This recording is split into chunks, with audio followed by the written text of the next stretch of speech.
Hello friends, லேப்டாப்லேயும் சரி டெஸ்க்டாப்லேயும் சரி நீங்கள் வைக்கிற டைம் டேட் வந்து கீப் அப் ஆகலை, டைம் டேட்டு மாறிக்கிட்டே இருக்குது.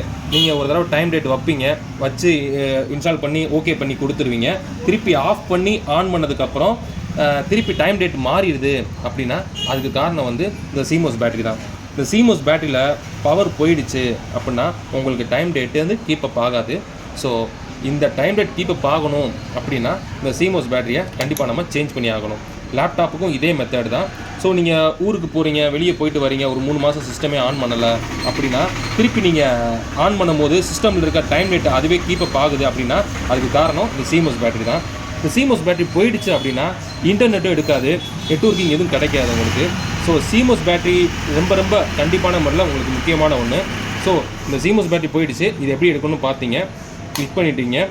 இதை இப்படி தான் ரிமூவ் பண்ணணும். ரிமூவ் பண்ணிட்டா இது வந்துடும். ஸோ நம்ம புது CMOS பேட்டரி இருக்குது, இந்த புதுசு இது CMOS பேட்டரி.